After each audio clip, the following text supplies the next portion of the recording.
जोहार साथियों, स्वागत है आपका आपके अपने चैनल क्विक नॉलेज में। आज है 31 अक्टूबर 2020 और 31 अक्टूबर 2020 से झारखंड के जितने भी इम्पोर्टेंट करंट अफेयर बन सकते हैं हम आपके लिए लेकर आए हुए हैं। यह करंट अफेयर का वीडियो जेएसएससी, जेपीएससी, जेटेट और झारखंड के अन्य सभी एग्जामों के लिए उपयोगी साबित होगी। हम करंट अफेयर का क्वेश्चन तो डिस्कस करते ही हैं, साथ ही उसके इम्पोर्टेंट पॉइंट को सटीक से विश्लेषण भी करते हैं, यानी कि डिटेल से उसके इम्पोर्टेंट पॉइंट की भी चर्चा करते हैं। इससे आपको वह प्रश्न लंबे समय तक याद रहता है। तो चलिए आज का करंट अफेयर का वीडियो शुरू करते हैं। आपसे एक रिक्वेस्ट है कि आप इस वीडियो को ज़्यादा से ज़्यादा शेयर कर दें अपने दोस्तों के साथ, ताकि सभी लोगों को इस वीडियो के बारे में जानकारी मिल सके। तो चलिए शुरू करते हैं। पहला प्रश्न है, छौ गुरु पंडित श्यामा चरण पति जिनका हाल ही में निधन हो गया, उन्हें किस वर्ष पद्मश्री सम्मान से नवाजा गया था?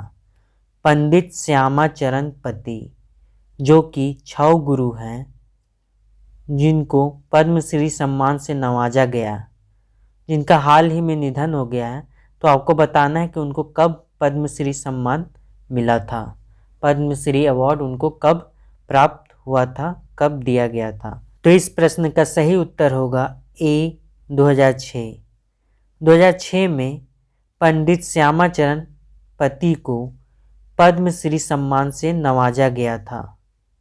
तो ये आपको ध्यान में रखना है, 2006 में पंडित श्यामाचरण पति को पद्मश्री अवार्ड से नवाजा गया था। ये काफ़ी इम्पोर्टेंट प्रश्न है, इसको आपको ध्यान में रखना है। पंडित श्यामाचरण पति जो कि छौ नृत्य के गुरु थे, विशेषज्ञ थे, उनका हाल ही में निधन हो गया है। सरायकेला शैली के छौ गुरु पद्मश्री पंडित श्यामाचरण पति, ये किस शैली के थे? सरायकेला शैली के छौ गुरु थे। इनका बुधवार की रात रांची में निधन हो गया। श्यामाचरण पति मूल रूप से राजनगर प्रखंड ईचा गांव के रहने वाले थे। पंडित श्यामाचरण पति की गिनती छौ के विशेषज्ञों में होती थी। छौ कला के विकास में अतुलनीय योगदान के लिए भारत सरकार ने वर्ष 2006 में उन्हें पद्मश्री सम्मान से नवाजा था। तो ये आपको ध्यान में रखना है, वर्ष 2006 में श्यामा प्रसाद पति को पद्मश्री अवार्ड दिया गया था। ये छौ नृत्य के विशेषज्ञ थे। छौ नृत्य को अंतर्राष्ट्रीय स्तर तक ले जाने में इनका विशेष योगदान रहा है। यहाँ पे हमने डिस्कस किया छौ नृत्य।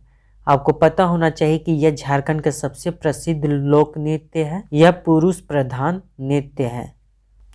हमने अभी डिस्कस किया कि पंडित श्यामाचरण पति सरायकेला शैली के विशेषज्ञ थे। तो यहाँ पे सवाल उठता है कि छौ नृत्य की कितनी शैलियाँ होती हैं? तो ये आपको ध्यान में रखना है, छौ नृत्य की 3 शैलियाँ होती हैं। सरायकेला झारखंड, मयूरभंज उड़ीसा, पुरुलिया पश्चिम बंगाल। तो ये आपको ध्यान में रखना है, छौ नृत्य की 3 शैलियाँ होती है, सरायकेला, मयूरभंज और पुरुलिया। हमने इस प्रश्न में डिस्कस किया कि पंडित श्यामाचरण पति सरायकेला छौ नृत्य के विशेषज्ञ थे। आपको इस प्रश्न से 3-4 पॉइंट ध्यान में रखने हैं। पंडित श्यामाचरण पति किस नृत्य के विशेषज्ञ थे? तो छौ नृत्य के। छौ नृत्य में कौन सी शैली के? तो सरायकेला शैली के विशेषज्ञ थे। उनको कब पद्मश्री अवार्ड से नवाजा गया था? तो 2006 ईस्वी में उन्हें पद्मश्री अवार्ड से नवाजा गया था। अगला प्रश्न है, zonal development plan. Zonal development plan के ड्राफ्ट के अनुसार राजधानी रांची को कितने जोन में बांटकर शहर के विकास के लिए जमीन का उपयोग सुनिश्चित किया जाएगा? जोनल डेवलपमेंट प्लान के अनुसार राजधानी रांची को कितना जोन में बांटा जाएगा? तो इसका राइट आंसर होगा ए 7 जोन। जोनल डेवलपमेंट प्लान के अनुसार रांची राजधानी को 7 जोन में बांटा जाएगा। तो चलिए आइए देखते हैं इसके इम्पोर्टेंट पॉइंट को। जोनल डेवलपमेंट प्लान का ड्राफ्ट तैयार कर लिया गया है। ड्राफ्ट में रांची शहर को 7 zone A, B, C, D, E, F और G में बांटकर शहर के विकास के लिए भूमि का इस्तेमाल तय किया जाएगा। तो आपको ध्यान में रखना है, जोनल डेवलपमेंट प्लान का जो ड्राफ्ट तैयार हुआ है उसमें रांची शहर को 7 जोन में बांटा जाएगा। यह ड्राफ्ट नगर निगम की वेबसाइट पर उपलब्ध है। ड्राफ्ट पर आपत्ति व सुझाव 31 दिसंबर तक दिया जा सकता है। अगर आपको ड्राफ्ट पर कोई आपत्ति है या फिर आप उस पर कोई सुझाव देना चाहते हैं तो आप 31 दिसंबर तक दे सकते हैं। अगला प्रश्न है, Jharkhand high court legal services committee ने कोरोना संक्रमण के दौरान ज़रूरतमंदों को कार्यालय का चक्कर लगाने से बचाने के लिए कौन सा ऐप शुरू की है? Jharkhand high court legal services committee ने कौन सा ऐप शुरू की है ज़रूरतमंदों को कार्यालय के चक्कर लगाने से बचाने के लिए? तो इस प्रश्न का सही उत्तर होगा सी, विधिक सेवा ऐप। विधिक सेवा app Jharkhand high court legal services committee द्वारा चालू किया गया है। तो ये आपको ध्यान में रखना है, विधिक सेवा app Jharkhand high court legal services committee द्वारा स्टार्ट किया गया है। अगला प्रश्न है, तेनूघाट विद्युत निगम लिमिटेड यानी TVNL, TVNL का फुल फॉर्म क्या हो जाएगा? तेनूघाट विद्युत निगम लिमिटेड का अध्यक्ष किन्हें बनाया गया है? तेनूघाट विद्युत निगम लिमिटेड का अध्यक्ष किन्हें बनाया गया है? तो इस प्रश्न का राइट आंसर होगा बी, अविनाश कुमार। अविनाश कुमार को TVNL का अध्यक्ष बनाया गया है, यानी तेनूघाट विद्युत निगम लिमिटेड का अध्यक्ष अविनाश कुमार को बनाया गया है। आपको एक बात बता दें कि अविनाश कुमार प्रेजेंट में ऊर्जा विभाग के प्रधान सचिव हैं। वर्तमान में ऊर्जा विभाग के प्रधान सचिव हैं। अविनाश कुमार वर्तमान में ऊर्जा विभाग के प्रधान सचिव हैं। इन्हें अतिरिक्त कार्यभार मिला है तेनूघाट विद्युत निगम लिमिटेड यानी TVNL के अध्यक्ष का। TVNL के अध्यक्ष का अतिरिक्त कार्यभार मिला है अविनाश कुमार को। ये वर्तमान में ऊर्जा विभाग के प्रधान सचिव हैं। ये बात आपको ध्यान में रखना है।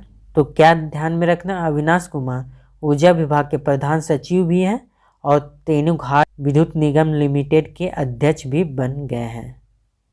अगला प्रश्न है, भारतीय श्रमजीवी पत्रकार संघ, भारतीय श्रमजीवी पत्रकार संघ ने झारखंड के किस पत्रकार को राष्ट्रीय सचिव नियुक्त किया है? भारतीय श्रमजीवी पत्रकार संघ झारखंड के किस पत्रकार को राष्ट्रीय सचिव नियुक्त किया है? तो इसका राइट आंसर हो जाएगा ए, चंदन मिश्र।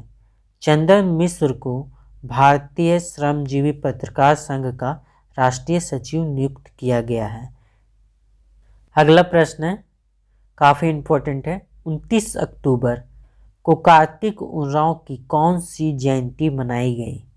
29 अक्टूबर को कार्तिक उरांव की कौन सी जयंती मनाई गई? आपको पता होना चाहिए कि कार्तिक उरांव जयंती 29 अक्टूबर को मनाया जाता है। तो इस बार 29 अक्टूबर को कार्तिक उरांव की कौन सी जयंती मनाई गई है? इस प्रश्न का सही उत्तर हो जाएगा बी, 96वीं जयंती। इस बार 29 अक्टूबर को कार्तिक उरांव की 96वीं जयंती मनाई गई है। ये बात आपको ध्यान में रखना है। गुरुवार को पूर्व केंद्रीय मंत्री कार्तिक उरांव की जयंती मनाई गई है। तो कार्तिक उरांव कौन थे, इनके बारे में भी जानना आपके लिए ज़रूरी है। तो चलिए जानते हैं कार्तिक उरांव के बारे में। कार्तिक उरांव का जन्म गुमला जिला के लीटाटोली गांव में 29 अक्टूबर 1924 को हुआ था। गुमला जिला के लीटाटोली गांव में कार्तिक उरांव का जन्म हुआ था।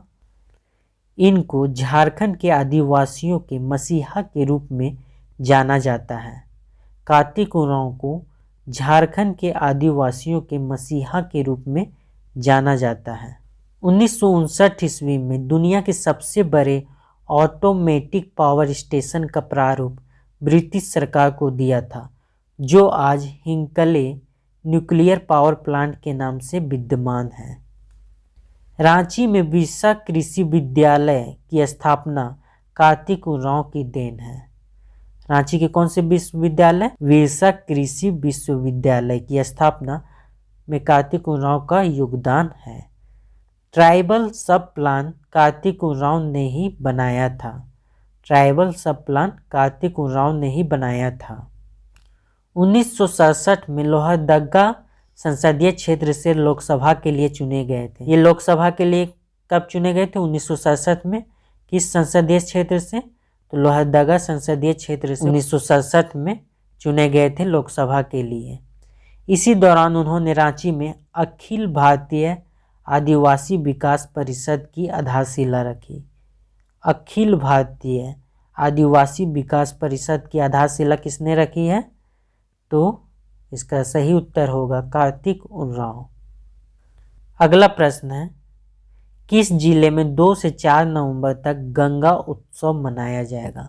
गंगा उत्सव किस जिले में मनाया जाएगा? तो इसका राइट आंसर होगा ए, रांची।